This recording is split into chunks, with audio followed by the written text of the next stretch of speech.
আবার আপনাদের সামনে দাঁড়াতে পেরেছি। আমি বলেছিলাম দুর্নীতিমুক্ত বাংলাদেশ ইনশাআল্লাহ সবাইকে নিয়ে আমরা গড়ব। আমরা কথা দিচ্ছি বাংলাদেশ জামাত ইসলামী যদি আল্লাহ তাআলার মেহেরবানি এবং সরকার জনগণের ভালোবাসা নিয়ে সরকার গঠন করে, তাহলে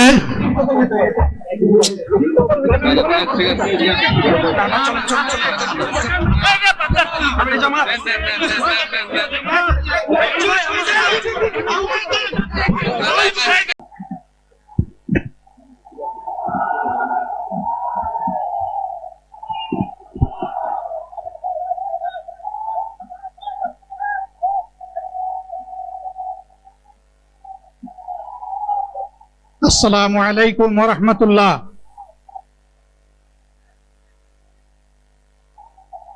আসসালামু আলাইকুম ওয়া রাহমাতুল্লাহ। আলহামদুলিল্লাহি রাব্বিল আলামিন ওয়াসসালাতু ওয়াসসালামু আলা রাসূলিহিল কারীম ওয়া আলা আলিহি ওয়া সাহবিহি ওয়া আহলি বাইতি আজমাইন। বাংলাদেশ জামাত ইসলামী কর্তৃক আয়োজিত আজকের এই জাতীয় সমাবেশে উপস্থিত সম্মানিত জাতীয় নেতৃবৃন্দ, বন্ধু সংগঠনের নেতৃবৃন্দ, শহীদ পরিবারের গর্বিত সদস্যবৃন্দ, 24 জুলাই যোদ্ধাবৃন্দ, আপামর দেশবাসী এবং আমার সাংবাদিক বন্ধুগণ, আমি সর্বপ্রথম মহান রবের দরবারে শুকরিয়া আদায় করছি। ফ্যাসিবাদের পতনের পর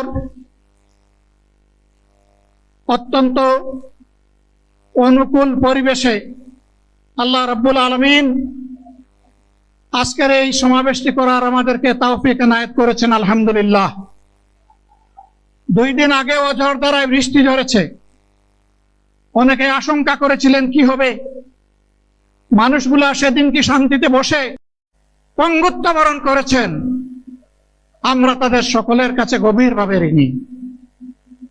মহান আল্লাহর দরবারে তৌফিক চাই, বাংলাদেশ জামাতে ইসলামীর অস্তিত্ব যতদিন থাকবে আল্লাহ যেন তাদের ঋণ পরিশোধ করার শক্তি, এই জাতির মুক্তির জন্য যদি বুকে গুলি লুফে না নিত, হয়তোবা আজকের এই বাংলাদেশটা আমরা দেখতাম না। ইতিমধ্যে হয়তো আরো অনেক মানুষের জীবন ফ্যাসিবাদীদের হাতে চলে যেত।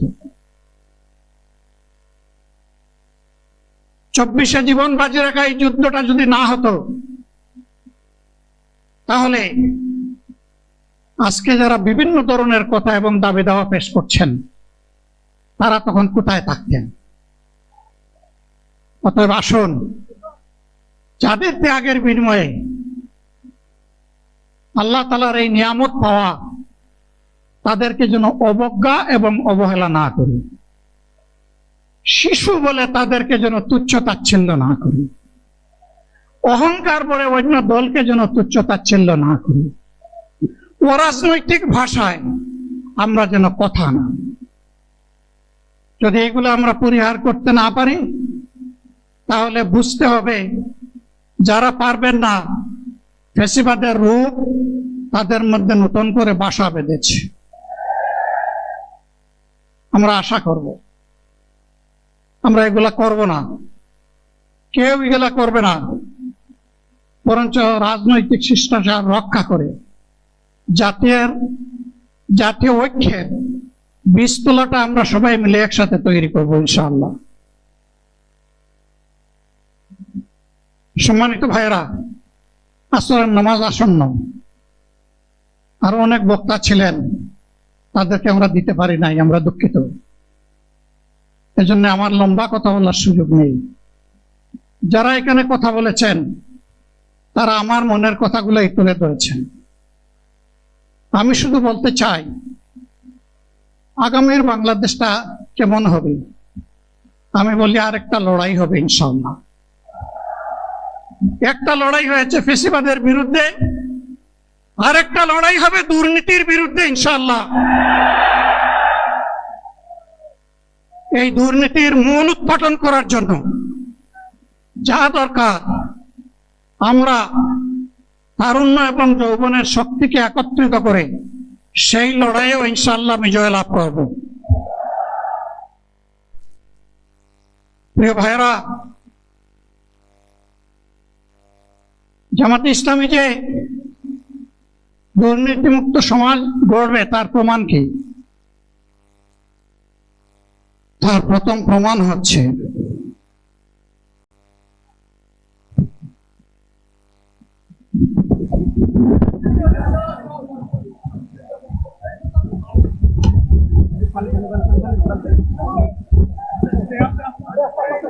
আপনারা অবস্থান করুন যার যার জায়গায়।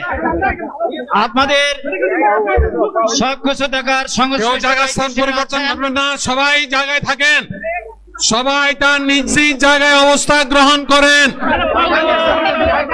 সবাই তার নিজ নিজ জায়গায় অবস্থান গ্রহণ করেন।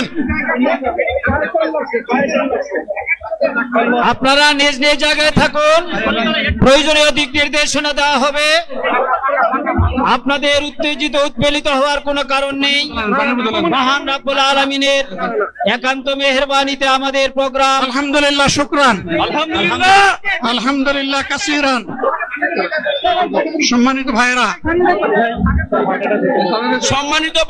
আপনারা সম্মানিত ভাইরা, আল্লাহ রাব্বুল আলামিনের রসের মেহমানিতে এই গরমের সদরে মাহফিল মুহতারাম আমিনে জামাত ও জিনে সুস্থ যাবেন ইনশাআল্লাহ। আমি আল্লাহ তাআলার শুকরিয়া আদায় করি, আল্লাহ তাআলার শুকরিয়া আদায় করি আবার আপনাদের সামনে দাঁড়াতে পেরেছি। আমি বলেছিলাম দুর্নীতিমুক্ত বাংলাদেশ ইনশাআল্লাহ সবাইকে নিয়ে আমরা গড়ব। আমরা কথা দিচ্ছি, বাংলাদেশ জামাত ইসলামী যদি আল্লাহ তাআলার মেহেরবানি এবং সরকার জনগণের ভালোবাসা নিয়ে সরকার গঠন করে, তাহলে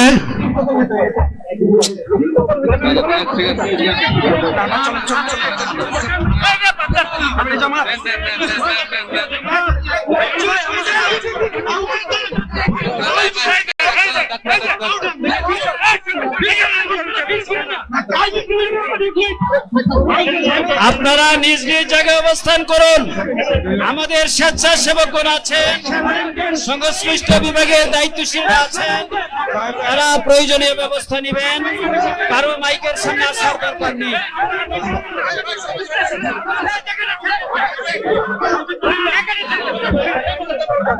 আপনারা অবস্থান করুন নিজ নিজ জায়গায়।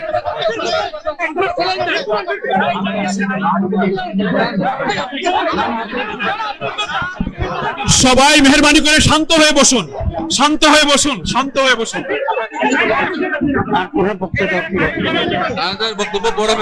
আপনারা সকলে আমিরে জামাত একটুখানি অসুস্থ হয়েছেন গরমের কারণে হয়েছে, কিন্তু উনি বারবারই চেষ্টা করছিলেন বক্তব্য দেওয়ার জন্য। ডাক্তাররা বলছেন ওনার আর বক্তব্য রাখা ঠিক হবে না। ওনার যে বক্তৃতা